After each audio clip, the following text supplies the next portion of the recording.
So, welcome to chapters 3 and 4 of Antitrust. We're finally getting into the actual analysis of the monopolies now. So, just a quick reminder when we're analyzing each case, do not get caught up on the government decisions because if you just go by what the government decision is, odds are you're not going to actually get whether it was economically harmful or not.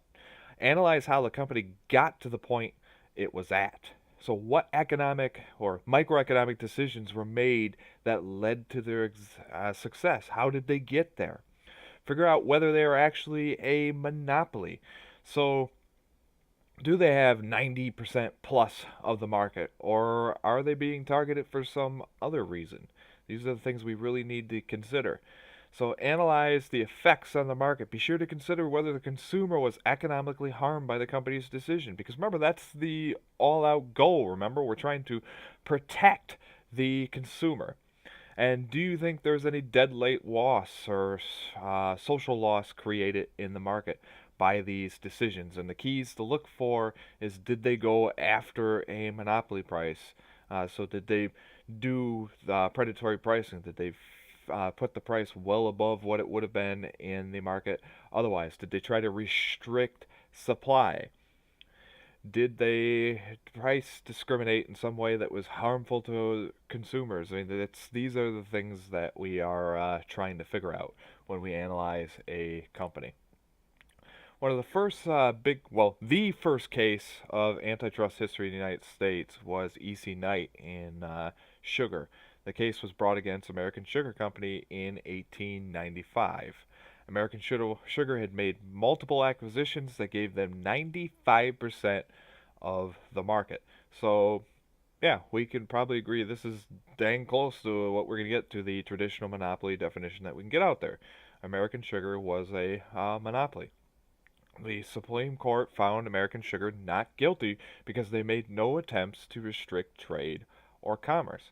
So the courts stepped back and went, the prices are continually dropping between 1880 and 1910, the time that we're analyzing. They don't seem to be blocking competitors anyway. They haven't done any predatory pricing. They haven't done any forced acquisitions. In fact, all the people that were part of the acquisitions were quite happy to do so.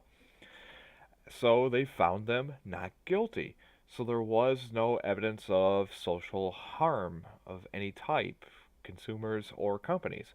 However, competition did quickly step in, and it was actually during the only time American Sugar allegedly tried to limit production in a way to increase prices. And if that was their intention, we'll actually never know because we don't have any records of why they did it, what they were actually trying to do, and whatnot. But regardless, that misstep they made, whether it had been a predicting what demand was going to be, or if they were actually trying to be little sneaky shits. Sorry for the word, but that could be exactly what they've been going on. We'll actually never know. But the market quickly stepped in and answered, and they lost market share due to it. They were punished immediately due to it. And Americans' market share continually dropped from its peak in 1893. So they quickly faded out of history as the big key player. Now, if you go and you look into the sugar industry a little bit different now, you actually find how much the government plays a huge factor in how they've subsidized one over another, and it's government's really one of the main reasons why beet sugar is even still used these days versus other methods. So that may see some interesting things you want to look into later. But as far as the case in the book's concerned, they don't spend a whole lot of time in it because, well, the courts found them not guilty, and quite frankly, they stuck to what they were supposed to do. They actually looked and went, well, was there any harm? None. So, oh well, they're fine. So our next case, I got to tell you a little bit about J.J. Hill. Now, J.J. Hill was a man from Canada, and he wanted to find a way into the American markets. Uh, Railroads actually wasn't his main gig over in Canada, so he was actually just coming into that, and he felt, oh, well, maybe I can find a line that's not finished, that's having a bit of trouble, and I can buy that, finish it off, and get my start in the railroad industry. And that's actually what he did. So he came in and he bought this line and started to finish it. And he actually had to tear up some of the old lane, the way they were doing it, and I'll get into that in just a moment. Uh, this time period is the time when America was obsessed with the idea of manifest destiny. So we were heavily subsidizing and incentivizing these railroad companies to build a railroad from shining sea. Almost a tongue twister for some reason for me. But anyway, building a railroad from the Atlantic to the Pacific Ocean, east United States to the west United States. So all the way across. That was kind of the goal. And the government came out with these subsidies that would, well, help that along. They said, well, for every mile of track you lie, we'll give you this much land. We will cover all that. You can have it. The only stipulation is you have to use American track that's made from American steel. So the main railroad companies ate it up. The TransUnion and the Union Pacific, all them, immediately went for it. But J.J. Hill, on the other hand, went, no, I don't want those subsidies. And the reason being is because he would research things and he had looked things. He knew American steel had issues at the time. And he went with British track and denied the subsidies altogether so that he could use the British track. British track was safer. It would allow you to run your train faster. It was much better steel than American steel. American steel would actually peel. And you can actually Google it and look up the accidents that it caused and those other railroad companies. You can actually find railroad cars impaled by the peeled steel. It's pretty crazy to even think about. So you can already see kind of a setup coming here, because just think about an incentive that says for every mile of track you get more subsidies. You incentivize them to lay more track than was needed. So they kind of just built it all over the place so they can get extra free land. However, J.J. Hill was not in that situation. He was using his own money, his own resources, so he built a straight line from point A to point B. So with the fact that he used British track and he had a straight line from point A to point B, his track was faster, used less stock fuel to get the train there, it was safer and less expensive because, of course, because of the less fuel, J.J. Hill was able to charge lower ticket prices. So needless to say, it made the other railroads look stupid in many ways, and the government. And so people started complaining about the fact that J.J. Hill was out competing them. And it was because of their bad decisions when they went and made the railroads. They weren't as safe. They take longer. They're charging higher ticket prices. But somehow that's not fair. So the court case actually just left out economic facts and economic analysis. They didn't even really care about it. They decided that the two railroads were hazardous to the society. And the only reason that it is hazardous to society is because when the two railroads combined, which, as you can see, we had the Northern Securities consolidations of lines. I completely forgot to mention that. So J.J. Hill combined with another railroad, and this is where the issues came in. They were complaining at first, but then it went to court when he did this merger. So J.J. Hill combined with a line that was either by Carnegie or Morgan. You'd have to read the book to find out exactly which one.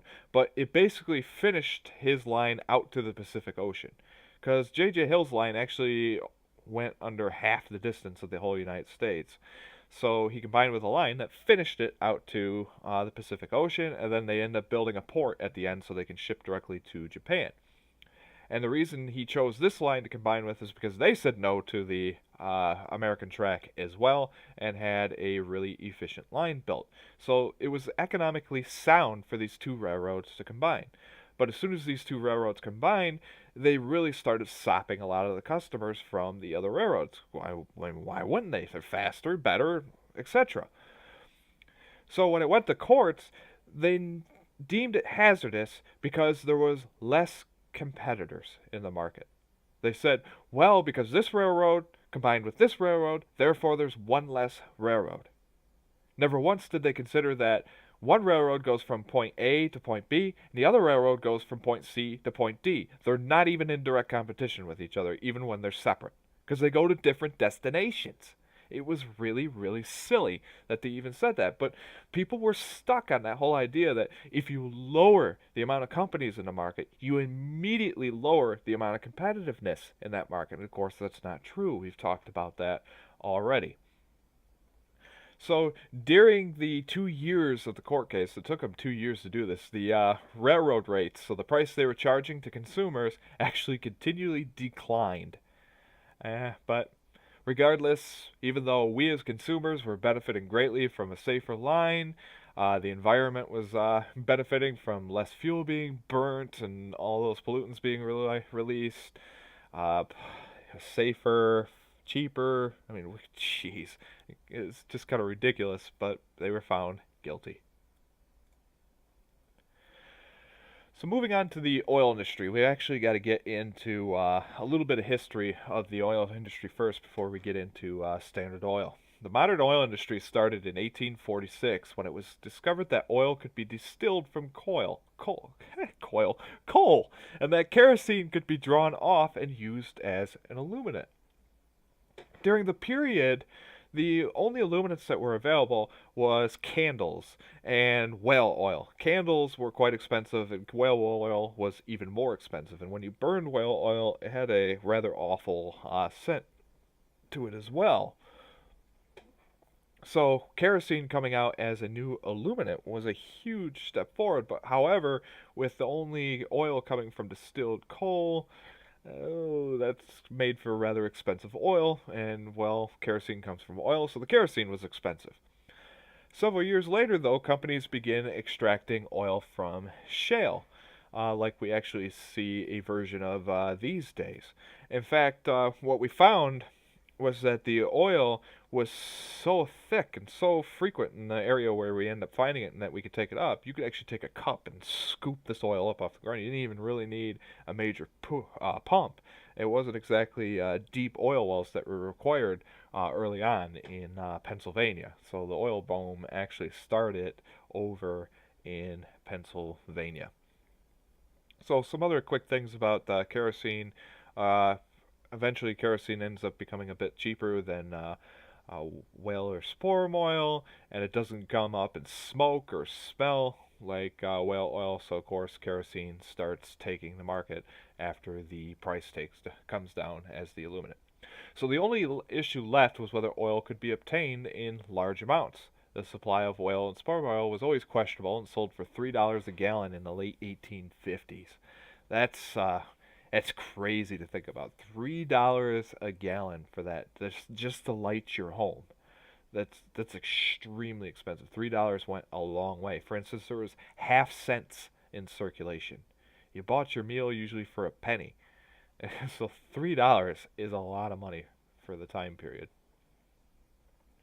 So in 1859, oil was struck, and the first oil well pumping 25 barrels a day was made, with the early price being $20 a barrel, and that was in Pennsylvania. Word got out, and existing towns were jammed overnight to find that black gold. Uh, where the oil was actually found was out in these swampy areas. It was quite an awful area to try to get into. Obviously, there was no roads, there was no railroads going into that, and the early transportation back then, of course, you only had railroads, or you had animals to transport things, or you used the river. And that's exactly what they end up having to do, is they end up using animals in the river to get the barrels of oil out as they pumped it. And this was actually one of the major reasons why oil stayed a bit more expensive, but not for very long. It actually was so bad there for the beginning.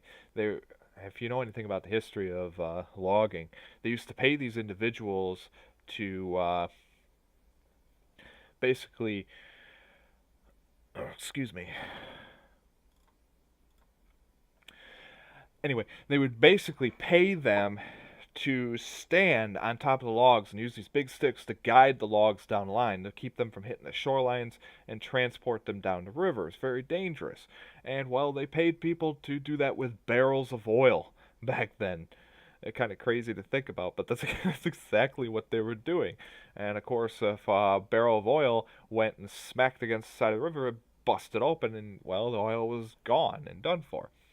So the job was very dangerous. There was individuals drowning, and of course, because the demand for transportation continued to stay constantly high, barge companies and railroads quickly came into existence. And actually, thank God in this instance, right? Oh my gosh. But these big barge companies still were having issues dropping barrels, losing oil. They were running overloads and stuff because they couldn't keep up with it. And then the railroads actually couldn't even keep up with the amount of oil coming out of the area. And then even the barrel producers could not keep up with demand. There's just so much oil being taken out of the ground at the time.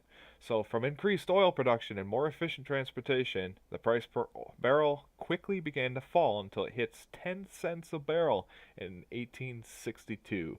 So, in 3 years, we go from $20 a barrel to 10 cents. The oil refining industry started in 1865, pretty much of the oil production region. So, they spring up the early refineries pretty much just outside of the swampy areas and then take the oil in. However, this ends up being a bad decision because they realize, well, we get our oil a little bit quicker, but then it's really a pain to transport it out to all the major markets. So entrepreneurs started seeking out other locations, and Pittsburgh quickly becomes our oil refining capital of the world. At this point, there were 250 independent refining companies. That doesn't even include all the ones that are dealing with pumping and whatnot. So the margins and profits in refining as well as getting oil ends up getting squeezed. It's not a fun market to try to get into anymore at this point.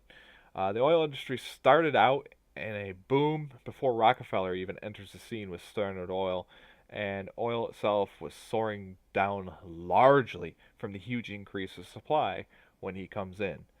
So most companies were looking for a way out when Rockefeller decides, you know what, I'm going to come in and give this a try.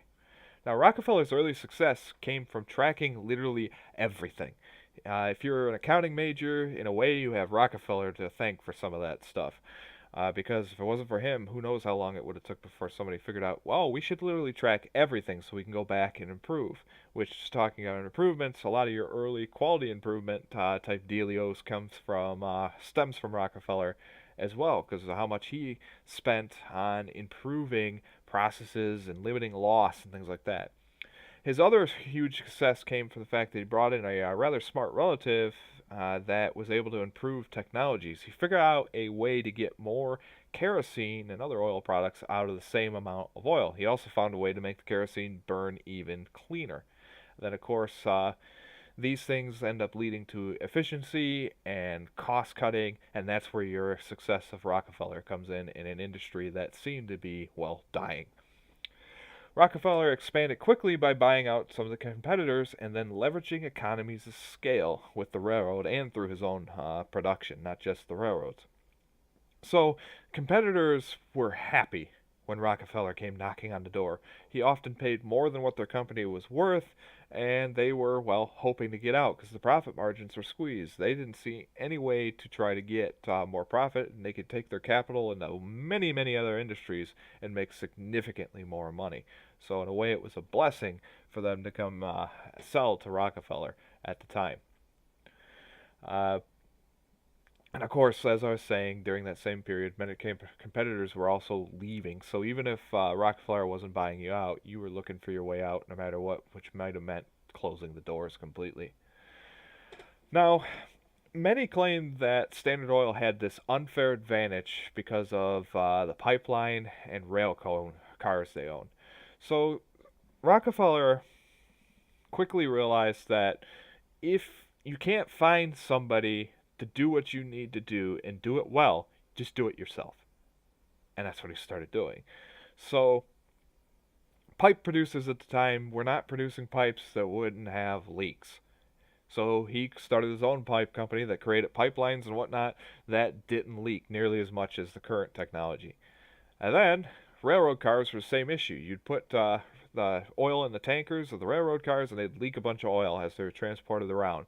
So he provided his own railroad cars that were significantly better and leaked less oil. And this was somehow an unfair advantage because he improved on issues that he saw. The big one comes from this price discrimination claim. And the price discrimination claim goes like this: Standard Oil received rebates from the railroads due to the large volume of shipping, the economies of scale. So basically, they were getting a bulk discount. But the bulk discount isn't the only reason why the railroads were passing these rebates back.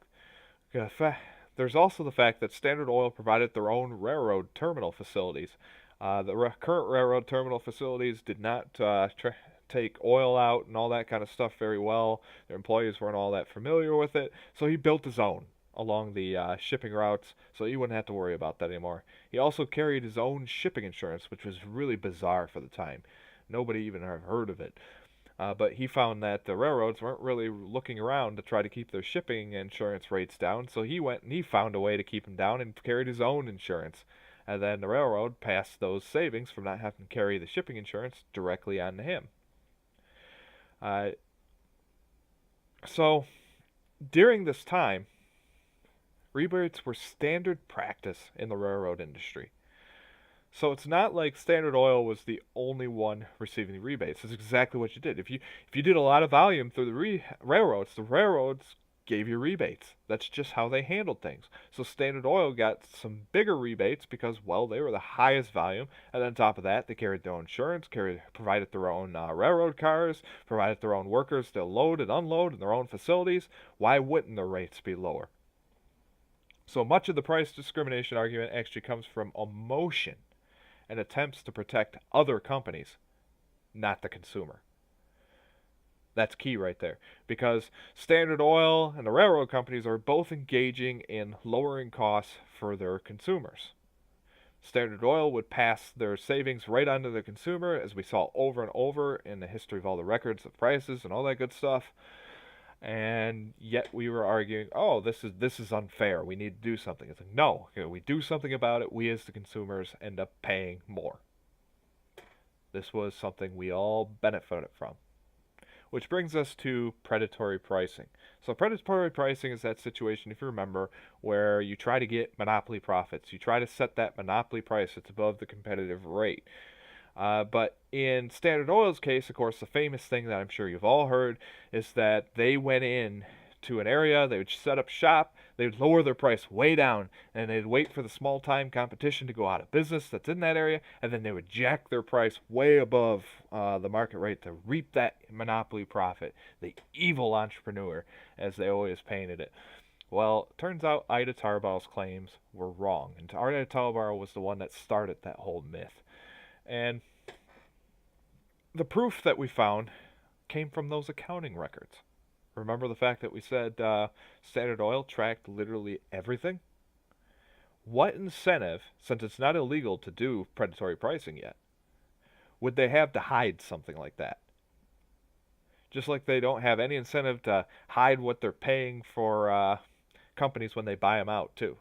There's zero incentive to do so. Because there's no laws against mergers, there wasn't any laws against paying too little for companies and all that kind of stuff. So all that information was right there in the open in the accounting records to see. Now, the other thing to consider too is when the court cases actually happened, they had nobody. You can go through the court records. There was literally nobody that came forward either saying that they got unfavorable terms when they were bought as a company, or they were a consumer that was screwed over by predatory pricing. Not a single witness came forward for any of it. So you got the records where there was no incentives to hide anything, and then you have the fact that there was literally no people brought forward to testify in court for those various things. So Standard Oil was faced with this interesting situation of lots of different companies. So how do you manage all these different companies? We got barrel producers, we got railroad car companies, we got railroad lines. Eventually, he ends up owning some mining companies, and of course, oil pumping, oil refineries, all these different things. So he invents what's called the trust as a way to organize and manage all these separate entities as one, and he ends up forming this trust and incorporates it in Ohio. And then Ohio in 1892 ends up doing something really, really silly. So, by today's standards, the trust that Standard Oil started is pretty common. And multinational corporations, large corporations that have lots of different companies within them, do the exact same thing that he was trying to do. But of course, we had that fear we were talking about in previous chapters of large companies. So Ohio came out and said, okay, trusts are illegal in this state. So Standard Oil goes, all right, and they move to another state. Yeah, good job, Ohio. But anyway, some key points in Standard Oil is Standard Oil's market share actually peaked in 1879. So it actually peaks before our major court cases for being a monopoly starts. And it is key to remember that also it was never anywhere like American Sugar. American Sugar was at 95%. Well, Standard Oil was about 72, 73% at their peak when they hit their largest market share. So we can actually go through some examples of companies that big today. It's not abnormal to see companies that big, and they're not really doing anything harmful either. But anyway, during the monopolistic reign, in quotation marks, the supply of oil-related products increased and prices always dropped. So there was no restriction of supply, and prices were always dropping. We see a significant increase in the standard of living in the United States because households that could not afford to light their house at night now could. That's a pretty significant improvement that just came from a corporation seeking profits. And there's also the unintended consequence of a huge decrease in the demand for whales. So there's sometimes you'll see a joke floating around that Standard Oil saved the whales at the time, but in a way they actually did, because they lowered the price of kerosene so low, people were lighting their homes with kerosene across the country, and nobody was using whale oil for it anymore. So shifts in the oil market and competition actually was quickly shrinking Standard Oil's market share between 1899 and 1908 when they start going to court for being a monopoly. So, as most big corporations in history do, they eventually make a misstep in the market. In this case, Standard Oil made a massive misstep. They decided that gasoline, oh, that's a silly market to get into. Kerosene's going to be the one that goes for it all the time. And, well, yeah, they bet wrong. They bet really wrong. And they started losing a lot of market share rather quickly during that time period.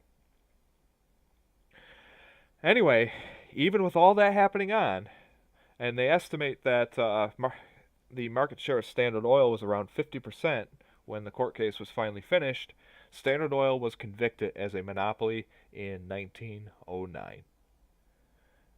It's also key to remember that Standard Oil was not a beneficiary of tariff protection. They weren't a beneficiary of subsidies from the government or public land grants. They didn't get anything from the government. All their profits were earned by providing to the consumers what they want. During the whole time, the prices decreased for the products they offered. There was innovation. They always got better. They burned cleaner.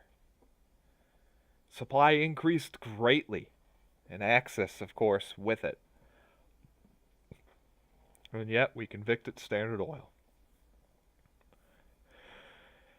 Yeah, it's kind of sad when you look at it that way.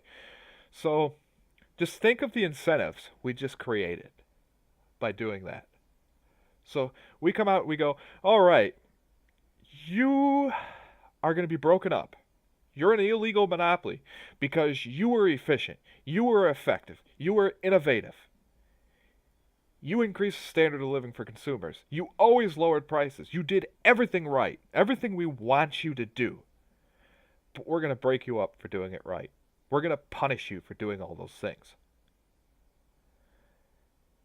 That's my theory of why you end up with the Rockefeller we all know.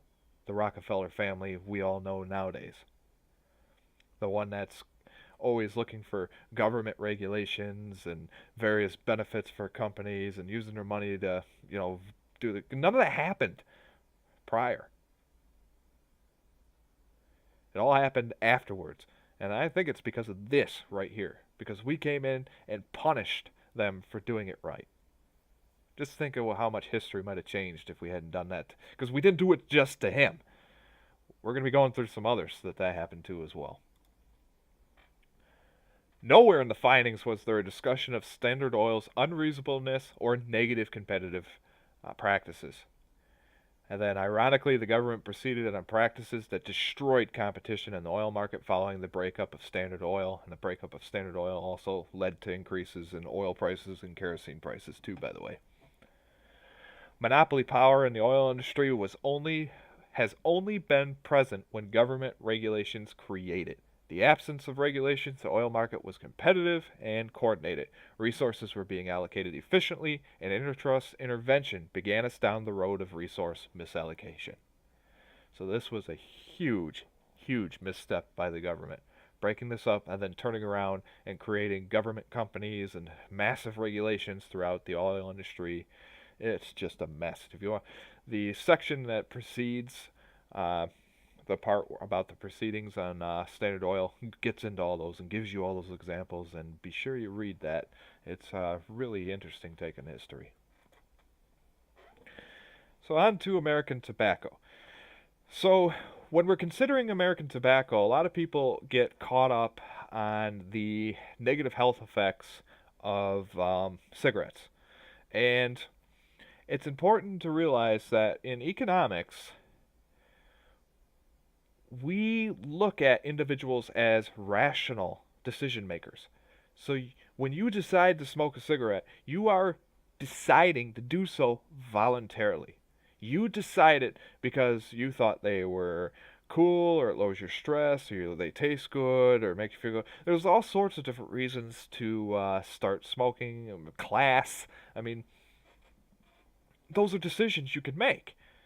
And then we say that when you decide to buy those cigarettes, that the negative health consequences that you get are outweighed by the benefits you perceive.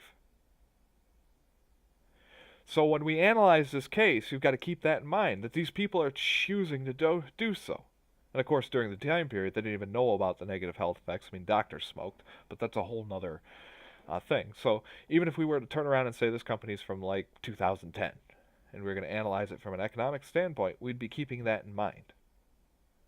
So social loss, in an economic sense, and when we're analyzing this, has nothing to do with the health effects of cigarettes.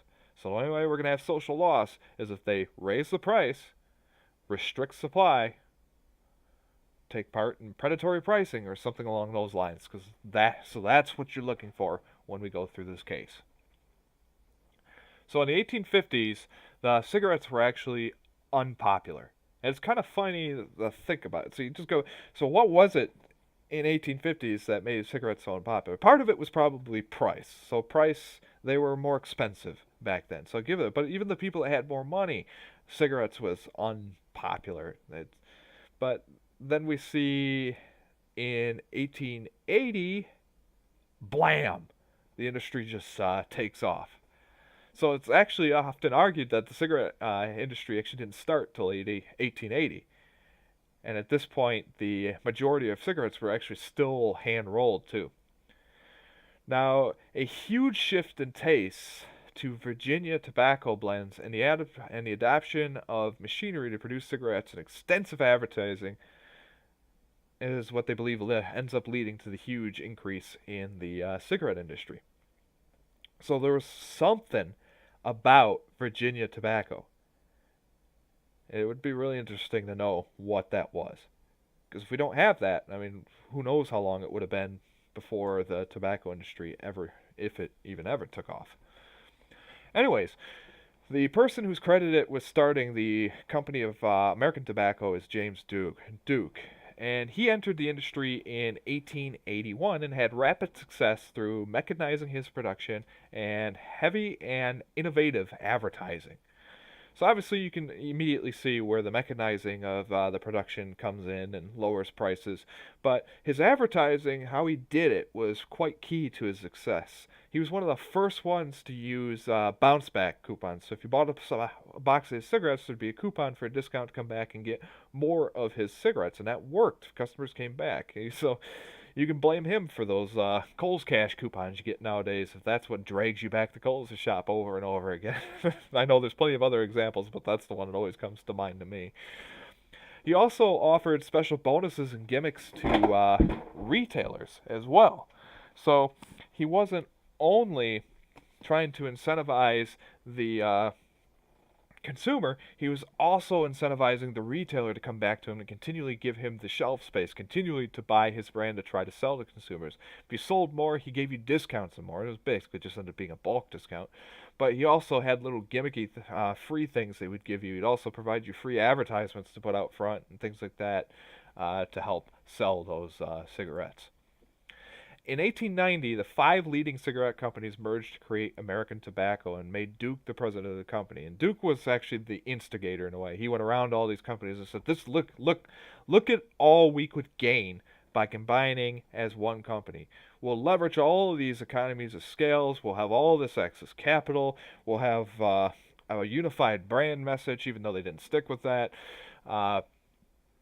And then, of course, there's the bulk discounts and everything you could leverage in buying from suppliers and advertisement, blah, blah, blah, blah, blah. So there's a huge amount of benefits for doing so. And the merger proved successful.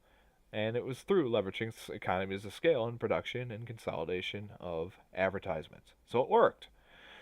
And even though cigarettes proved very profitable, the company proceeded to diversify into other tobacco products through acquisition, purchasing around 200 companies. Now, this seems like a lot of companies, but there were thousands and thousands more producers in all sorts of different types of tobacco products back then. The reason there were so many producers is easy to see, since raw materials were so cheap, it was easy to obtain and easy to obtain. And then, of course, capital expenditures to enter the market were really low, and companies could easily come and go in the market. There were no big barriers like we have today of on the legality and transportation of tobacco, all that kind of stuff. So you didn't have any of that back then, so there were no real barriers to entry. It was actually so easy to get into the tobacco industry back then, you could start one in your basement. In fact, one of the easier ones to get into would, if you had the money to buy the supplies anyway, was like fine cut tobacco, since that was almost always hand rolled. You didn't have to buy machines, so you get a couple of friends come help you in the basement, do some hand rolled tobacco, and from the finer cut leaves, and voila, you've got a successful tobacco company. So one of the things that kind of got American Tobacco in the limelight, they were one of the first ones out there to go out and they would buy a company, and they'd buy a company for their brand, and their sales, and that customer base that they've put together, not for their actual capital equipment. American Tobacco was far more efficient and pretty much the entire marketplace. So when he would buy a company and it would have a plant, that plant would be highly inefficient. So it didn't make any sense for him to go through and retrofit the entire factory with new equipment when he could just move the production to his current facilities that he had unused capacity for and greater utilize those economies of scale. So a lot of times they'd shut those down and then they'd sell off the equipment, and that'd be that. Now, during these takeovers, it's really key here, of course, to remember that there's no evidence of any hostile terms. Merger and acquisition terms were always generous. Again, we had another situation where people were often saying that they were happy to be bought out by American Tobacco because they paid well over market value. In fact, in American Tobacco's case, it could have gone as high as 4 times the market value if they felt you were a valuable brand. Now, American Tobacco also obtained foil, box, and bag producers as well, but never refused sales to competitor tobacco companies, since it was profitable and furthered their economies of scale to sell to those competitors. They would only shoot themselves in the foot if they've closed off the competition from buying their supplies, even though they're still competitors. Now, It's also key to remember that these competitors were not blocked from making foil, box, and bag production, and there was also other foil, box, and bag producers as well. The other thing that American Tobacco did was they always made sure that their facilities were near major markets to save on transportation costs. All products produced by the American Tobacco Company prices decreased over their existence with the exception of fine cut tobacco, which initially went up, then came down. Now, fine cut tobacco is supposed to be kind of like the Rolex of cigarettes. So they are the much nicer cigarettes. You're going to pay a lot more. So they tried to go at that luxury market in the beginning, but quickly realized that didn't quite go with their main strategy and just dropped the prices of their fine cut tobacco as well. So cigarettes dropped from $2.77 per thousand to $2.20 per thousand. Plug dropped from 30 cents per pound to 15 cents from just 1902, their entry, to 1907. So in 5 years, they cut the price of plug in half. During this time, the price of leaf tobacco, their raw material input, rose from 6 cents to 10.5 cents per pound. And that was from 1895 to 1907, which means raw material costs increased 40% over that time period. They were dropping prices of all their products. 3 of the 4 judges on the case admitted there was solid evidence to indicate American Tobacco was efficient, had not raised prices, had expanded output, did not depress leaf prices, and had not dragooned competitors. Even so, American Tobacco was convicted. Yeah, that's another one of those cases where we punished a company for being efficient.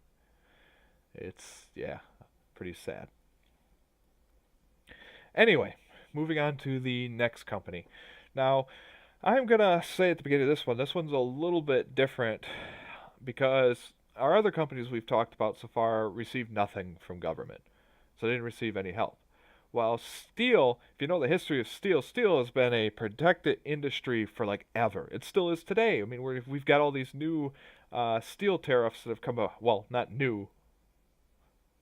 Actually, yes, There's quite a few new because there's countries we didn't have any steel tariffs against that now have steel tariffs, and then of course we increased steel tariffs on many others. Our steel tariff on China, for instance, is like outrageous. It's like last time I checked, it was at either 300 or 400%. Yeah, really ridiculous. But that's something to keep in mind with this one. So United States Steel Corporation, there was a tariff there to help protect them in quotation marks. So they were getting corporate welfare. And then the other corporate welfare they were getting was the fact that there was that railroad subsidy, remember, where it had to be from American Steel. So the company that starts, the Edgar Thomson Company here, was one of the beneficiaries of that. In fact, they got so many orders that they had to start looking into other things. And it's just, it's crazy. But anyway, the United States Steel Corporation ends up being the world's largest corporation ever. America's first $1 billion company. And it was an alliance between Morgan, Carnegie, and Moore. So there's some pretty big names there. So one of those companies that was merged in was the Edgar Thomson Company, founded by 8 individuals, including 2 from the Carnegie family. Now, what these individuals did was they went to England, because remember, England was far better than us when it came to making steel and getting the quality up, all that kind of stuff. So they were curious, well, what are the British doing that we're not? So they went over there, and then they basically copied the innovations they saw, the Bessemer process in making steel, and then, of course, the use of pig iron furnaces, the lower cost. And they brought those back and then achieved great success. Originally, the company focused on rails, but soon outproduced demand, so they moved into innovating in steel products, which in turn became successful as well. When this company merged with 10 other companies to form the United States Steel Corporation, many felt competition in the market had decreased. Now, remember, that's just a fear. That doesn't necessarily mean the competitiveness in a market has decreased just because you lower the amount of companies that are in that particular market. Claims were made that monopoly pricing was placed after running competition out of business, even though no one testified or any proof was provided. And of course, in this case, we have another situation where if they were keeping track of accounting records, they would have no incentive to hide it. So, due to the lack of evidence of price fixing, monopoly pricing, or preventing competitors from obtaining iron ore, the lower courts actually found United States Steel not guilty. And they said that corporate size alone is of no guilt. And this was key because if they had stuck to this precedent, it would have made huge, huge differences in court cases later. Maybe we would have got back to looking at what we should have been looking at in the first place. So, are they forcing prices up in the market? Are they restricting supply? What things are they doing that actually harms consumers? In the case, the United States Steel isn't doing anything that harms consumers. The only one in the steel industry harming consumers is the government through subsidies and tariffs. All right, on to Alcoa. Alcoa. It's, in my opinion, that's one of the saddest the stories in American history when it comes to like what we've done to a single company. Anyway, so well, before I go into, let's get into what happened. Right, so aluminum was discovered by Sir Davy in 1807, and it wasn't until Charles Hall, the first commercially successful method of making aluminum, came about. The process of making aluminum required large amounts of electricity that was not easily accessible at the time. Through entrepreneurial effort, production went from 50 pounds a day in 1889 to 8,000 pounds a day in 1897. So, in 8 short years, we greatly increased our production of aluminum. Likewise, the price fell from $5 to 38 cents per pound. It was phenomenal. And then by 1941, the price was all the way down to 15 cents, which is just crazy. I mean, you figure for inflation and one end in there, and that price dropped from 38 cents to 15 cents is massive. So cheap power sites, dams, were used to generate power, and bauxite was found and developed in Arkansas. So those were two of the big key ones that came forward in the aluminum industry. And then, of course, Alcoa itself, it's another repeat story of the companies we've already looked at as far as leveraging economies of scale, being innovative, tracking what they do, and improving on all their processes, etc., etc. And then they passed all of those benefits onto the consumer. Thus, why we see this massive price increase between 1889 all the way to 1941. While Alcoa dominated the aluminum ingot market, many firms exploring to go into the industry opted out, such as other aluminum companies, Lloyd Emery, if you know anything about that name, then you probably are into brewing, and then you have Ford Motor Company. All those who researched the opportunity had plenty of capital and the ability to go in, but they decided not to. They just believed that they could not match Alcoa's efficiency and then, of course, get the return on capital that they could in other particular markets. So they opted out. And why would they? If they did go into the market, they just would not get the money they were looking for. They would have to keep their prices so low down to compete with Alcoa that they just would not turn the profit they could by, say, Ford Motor Company expanding their Ford plants and etc. It's a lot of opportunity costs when you decide where you're going to go, and when a company's got such a grip on a market like Alcoa does, and they're doing it so well and always improving, there's not much incentive to go into that market, and that's why you see Alcoa with 97%. Yeah, 97% of the aluminum ingot market. So Alcoa presents to be this massive beast to be slayed by the government. The government sees this and goes, this is a monopoly. Monopolies are illegal because reasons. So we need to go out and deal with them. So they start going after them from literally anything under the sun. So the first thing they go after them for is the scrap market. So they're like, well, Alcoa's monopolizing the scrap market. Let's knock them out. And turns out, no. it's near impossible to monopolize the scrap market. Who knew? It's goofy to even think about that they went to this way. Because so Alcoa sells the aluminum ingot to a producer who's making stuff out of aluminum. They're the ones making the scrap now. So they're the ones that are going to be selling the scrap. Now Alcoa might come in and buy the scrap back, but they don't monopolize the scrap. Then you got to take into the fact there's foreign markets too. And then there's other aluminum producers. There's the other 3%. So they didn't even come close to monopolizing the scrap market when they did their research. The next thing they went after was bauxite. So they go, oh yeah, there's the natural monopoly argument, right? Well, it turns out they didn't really see much of a incentive to own a whole bunch of the bauxite mines, since the bauxite companies were doing it more efficient than they could. They owned a couple of mines, it's true, but they didn't even own 50% of the bauxite sources.